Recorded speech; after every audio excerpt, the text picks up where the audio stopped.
নজরুল ভাই stand still, উনি যেটা বলেছেন সেটাতে তিনি অটল আছেন এবং অনড় আছেন। ক্রিকেট নিয়ে আন্দোলন করেছে তারা সকলেই গাদ্দার, তারা কালকে সকলেই দেশের সঙ্গে দেশের মানুষের সঙ্গে গাদ্দারি ও প্রতারণা করেছে বলে মনে করেন আমাদের বাংলাদেশের ঘাড়তারা একজন বিসিবির পরিচালক কিংবা সভাপতি আমাদের আসিফ আকবর, কুমিল্লার কৃতি সন্তান।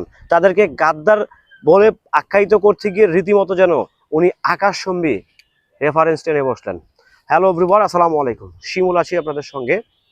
কালকে কি হয়েছে বাংলাদেশে নিশ্চয়ই সকল অবগত আছেন, অন্তত ক্রিকেটটাকে লাঞ্ছিত করা হয়েছে কালকে।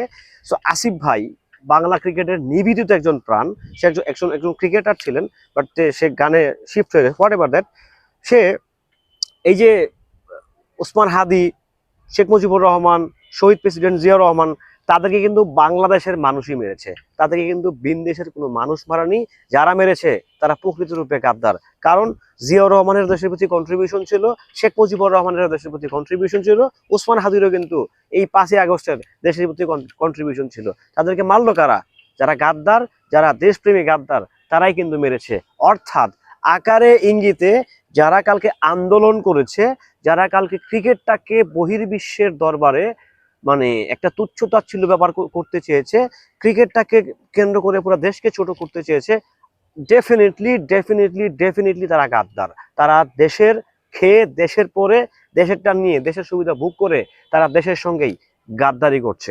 ডেফিনেটলি তারা কালকে গাদ্দারি করছে। তারা রীতিমতো বাংলাদেশের সঙ্গে প্রতারণা করেছে, তারা রীতিমতো 15 কোটি বাঙালির সাথে গাদ্দারি করেছে, তারা রীতিমতো যারা ক্রিকেটকে ভালোবাসে দেশ ও বিদেশের মানুষ তাদের সঙ্গে প্রতারণা করেছে। বাংলাদেশটাকে ছোট করে দেখার চেষ্টা করা হয়েছে। নিঃসন্দেহে তারা গাদ্দার, নিঃসন্দেহে তারা গাদ্দারি করেছে। তারা কালকে বিসিবির যে প্রেসিডেন্ট আছে তাকে রীতিমতো ঘুমাইতে দেয় নাই, তাকে তো ঘুমাইতে দেয়ই নাই। বিসিবিতে আরো যারা ছিল তাদেরকেও এই গাদ্দারগুলো ঘুমাইতে দেয় নাই। আমিও আসিফ ভাইয়ের রেস ধরে বলতে চাই, যারা কালকে এই যে দাবি দেওয়া নামে যে আন্দোলনটা করছে, ডেফিনেটলি গাদ্দারি করেছে। নিঃসন্দেহে চোখ বন্ধ করে বলে দেওয়া যায়।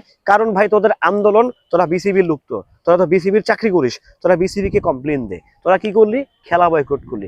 খেলা শুধু বয়কট করছ নাই, তোরা এমনভাবে বয়কট করছস, এই ব্যাপারটা নিয়ে মানে বিশ্বের বড় বড় ভাগা ভাগা গণমাধ্যম নিউজ করে ফেলছে।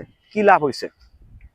তোদেরকে বিসিবি দেখবে। আমার যেটা মনে হয়, যারা এই গাদ্দারির সঙ্গে ছিলেন, যারা এই ক্রিকেটটাকে বিনাশ করতে বা নষ্ট করতে চেয়েছিলেন, তাদেরকে অবশ্যই বিসিবি দেখবে। ডেফিনেটলি তাদেরকে বিসিবি বেশ ভালো করে দেখবে। এবং কি কালকের সিনারিওটা বিসিবি বেশ ভালোভাবেই মনে রেখেছে, বিসিবি তথা বাংলাদেশ ক্রিকেট কন্ট্রোল বোর্ড ভালোভাবেই মনে রেখেছে।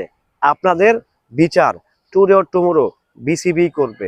যেহেতু এই 6টা ফ্রাঞ্চাইজি থেকে অলরেডি টাকা পয়সা নেওয়া, বিদেশি প্লেয়ার ভাড়া টাড়া করে একটা ব্যাপার স্যাপার হয়ে গেছে, সেই জন্য তাদের দিকে তাকিয়ে হলেও আপনাদেরকে আপাতত স্যাক্রিফাইস করছে, ডিসকাউন্ট করছে। বাট ভাইবেন না আপনারা পার পেয়ে যাবেন।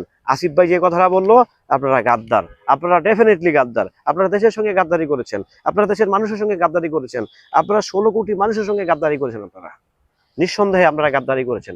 দেশেরটা খেয়ে, দেশেরটা পরে কার গুণগান গাওয়ার জন্য, কাকে খুশি করার জন্য কাজটা করলেন?